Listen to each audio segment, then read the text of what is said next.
Welcome back in. Let's dive right into the deep end. We are a little more than halfway into the 100 deadliest days, and BloodWorks Northwest is sounding the alarm over the need for type O blood donors. Steve is in the ARC Lounge this morning with Chris Cashman, a familiar face to TV viewers across Western Washington. Steve?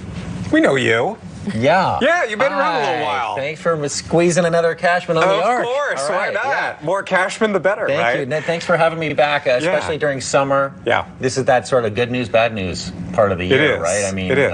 The good news is it's summer, it's in full swing. The bad news when it comes to blood donation and why we're here is that it's a really tricky time, as obviously more people are on the roads. Right. That leads to more accidents. The kids aren't in school. This is a really troubling time for our teen drivers, and that's not to put a scare out there. We're about halfway through what's called the 100 deadliest days. That's that stretch between Memorial Day and Labor Day when we're on the roads, kids aren't in school, crashes go up, and donations plummet because people are busy, people are out, they don't do it. Right now, in particular, O blood, O positive is the most commonly transfused blood type, and O negative, O types are down right now. There is a very legitimate critical need for that. So we're just out trying to spread awareness and remind people that blood donations is always important, but especially right now during that stretch, which is the 100 deadliest days. It's very real. When type O blood is the most common, why do we think we're seeing that reduction right now? Well, just donations in general plummet, and that being the most,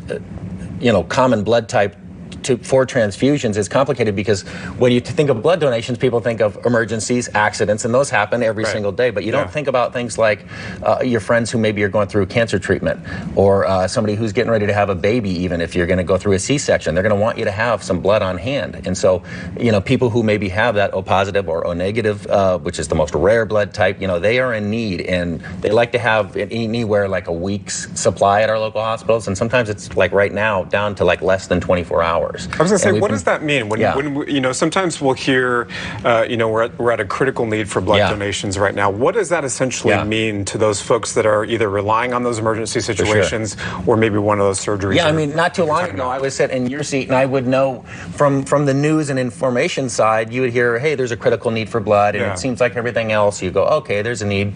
I liken it to our food pantries. When we say, hey, there's a critical need, and you show the empty shelves, you go, wowee. There really is a blood bank. There really are places where we store this.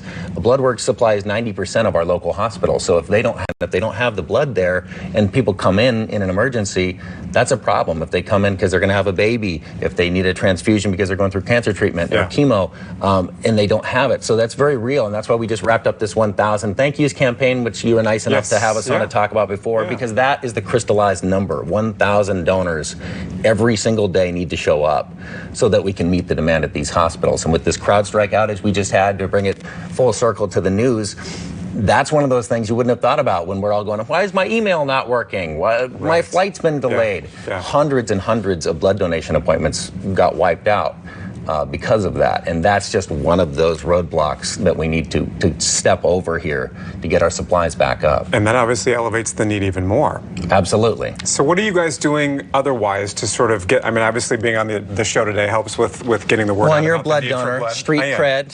Thank you very much, and have signed up. We're going to have a bloodmobile here at Como Plaza coming up on August 2nd. That's huge. That's what we need. This is exactly what we need, because the numbers, again, are so troubling. Sometimes you just need to hear the numbers to go, oh, okay. 3 in 100 people typically donates blood. Yeah. That doesn't work. That doesn't add up. So if we can get more people to say, hey, we're going to host a blood drive, even if it's bringing a truck to your work. Students in particular, I got my oldest daughter, Madeline, involved. She's going to host a blood drive at her school. We just got featured on a podcast together, because I think if we can get students in particular more motivated, even if it's selfish motivation, they can earn honor cords. If they host blood drives, if they're a regular donor, they can earn an honor cord when they graduate. And speaking of selfish reasons, the thing that gets the most people excited is that stat that we talk about with, hey, even if you're in it for yourself, even if you're only like, what's in it for me, being a regular blood donor decreases your chances of a heart attack by more than 80%. That's powerful. It's very powerful. Recycle your fluids here. The one thing that I think about too is I think the reason why a lot of people are hesitant, maybe if they haven't done it the first time, is they're scared about the process. And that's real. That's okay. You're going to stick a needle in my arm, you're going to take blood out of my body, that sort of thing. When you talk to people about the critical need for these blood supplies, what do you tell people to sort of, alleviate some of those fears? Yeah, it's fun because I suddenly was talking with someone yesterday saying, like it or not, I'm an influencer. That's what's happening right now. I'm influencing people to go donate blood. I've gotten my daughters, I've gotten countless family, friends, and people that message me, even after segments like this, that will say, okay, I signed up, I'm going. And that's so powerful and that's so special because that's all we need is just to kind of slightly change this momentum. To your point, I had it on my chart that I was a fainter. I am a fainter. So am I. So I avoided it for a long time. I thought, I don't want to go in. I can't see the needle. Something chemical happens. I get dizzy. And then realized, okay, so how about I just give you my arm and then I'll just look over here. And that did the trick. And just by not looking. And in Bloodworks, they will take such great care of you. I mean, anybody who is a donor, you go in, you've got a comfortable spot, you kick back. The phlebotomists who take your blood are so good at what they do. It's so fast and graceful. Yeah. For me, I felt silly. I mean, it really was like a 15-minute, oh, we're done.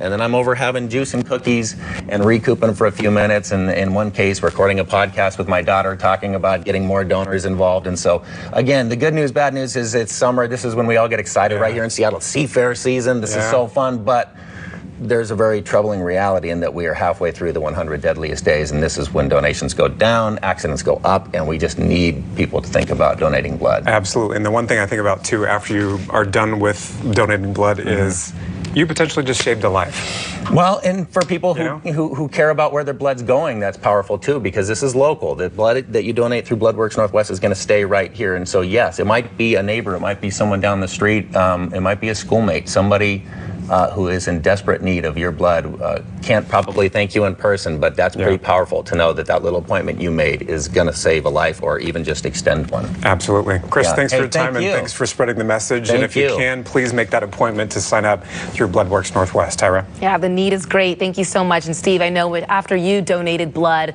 at the last blood drive here at Como Plaza, you got an outpouring of support on social media. Which I'm thankful for. Yeah, thank you. Well, if you'd like to sign up to donate blood, we made it easy for you. Scan the QR code on your screen, and that will take you directly to comonews.com/hotlinks. From there, you'll find a link to the Bloodworks Northwest website.